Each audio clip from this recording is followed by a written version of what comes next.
Hey guys, so I did my final paper on Etruscan women and how their individuality and freedom ultimately affected how Etruscans created their artwork.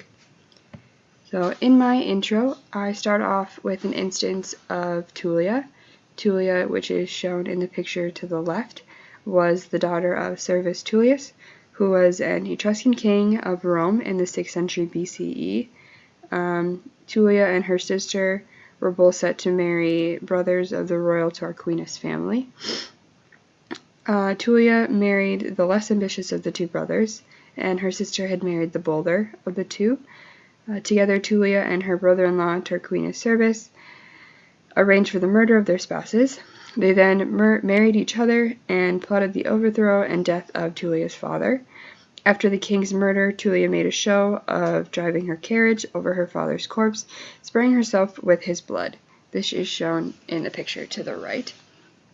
The Romans still called the road where the evil deed occurred the Street of Infamy. So Tullia showed historians that Etruscan women had a mind of their own, and they were strong, independent leaders. So this just shows the immense freedom and individuality Etruscan women had affected how Etruscans created art. In my first body paragraph, I compare the difference between Greek and Etruscan art. One of the main differences between these two is the location that the Etruscans settled in. They settled in the territory between the Arno and Tiber rivers of central Italy. Due to their location, Etruscans were able to trade more freely and delve into new materials for their artworks than previous empires. As highly skilled seafarers, they enriched themselves through trade abroad. So in comparison to the geometric way Greeks created art, which is shown in the mosaic to the left, Etruscans emerged as a people with an art-producing culture related to but distinct from those of other Italic peoples and from the civilizations of Greece and the Orient. So although Etruscan art had been overlooked for a long time as just an off-brand version of Greek art, it has become well known for its originality and simplistic beauty. A prime example of this can be seen through the wall-to-wall artworks displayed in the Tomb of Argos, which is shown to the right. This tomb is one of thousands of underground tombs lavishly carved out of the bedrock at the important Etruscan city of Tarquina. What makes this particularly Etruscan are the fresco paintings on all four walls, which was an art form virtually unknown in 6th century BCE Greece. At the center of the rear wall is a large door, probably the symbolic portal to the underworld and the afterlife. Two facing men extend one arm toward the door and place one hand against the forehead in a double gesture, signaling salute and mourning. At the far end of the right wall is a man in a purple robe and two attendants. The rest of the right wall, as well as the left and front walls, depict the funerary games in honor of the dead man.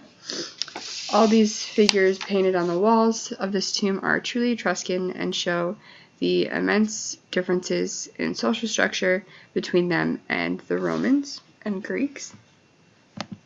In my second body paragraph, I talk about how women depicted through animals and creatures affected how historians viewed Etruscan culture and how they viewed their women. One of the most well-known, largest statues during this time was the Capultine wolf.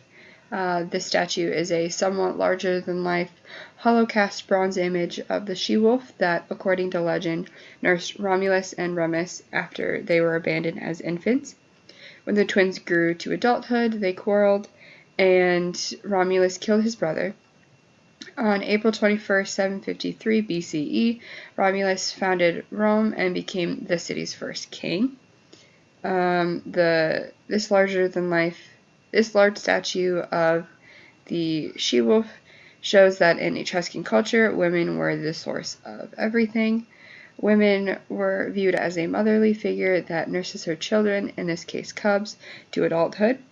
Without the mother, these cubs would not have survived. Another example of women portrayed through the image of creatures would be the Chimero of Azaro, which is pictured to the lower corner. The Chimero is a monster of Greek invention with a lion's head and body and a serpent's tail. A second head that a goat grows out of the lion's left side. The goat's neck bears the wound that the Greek hero Bellerophon inflicted when he hunted and slew the mythical beast. So the Chimero, although injured and bleeding, refuses to surrender. So although this statue is not specifically specified as a woman, it has female features that shows strong female tendencies of never surrendering and keep on going. In my third body paragraph, I analyze the interaction that male and women Etruscans had.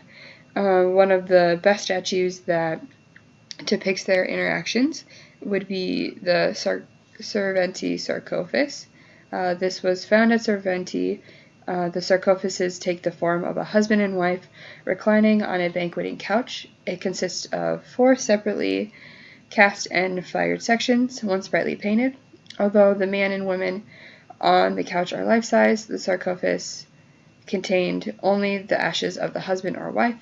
The image of a husband and wife sharing the same banqueting couch is uniquely Etruscan.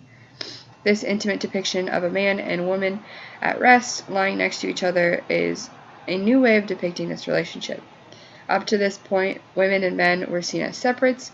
Men were dominant and in charge of the women's every action and thought. Women were subordinate and didn't have much say in politics or any other aspect in life. But this statue, the man and women at the Serventi sarcophagus, are as animated as the Apollo of V, even though they are at rest. The women may have held a perfume flask and a pomegranate in her hands, the man an egg, a symbol of regeneration. So this intimate depiction of laying in bed together is a new interaction between men and women that thus far had not been depicted, which is truly Etruscan and shows the difference between their cultures. So in conclusion, the individuality and freedom created for Etruscan women affected how historians interpreted their artwork and how Etruscans created their artwork. Through examples of the Capultine wolf and Chimera of Azaro and the Serventi sarcophagus, this created metaphorical ideas of strong, motherly women who nursed youth to be strong leaders and who had a mind of their own and could do their own thing.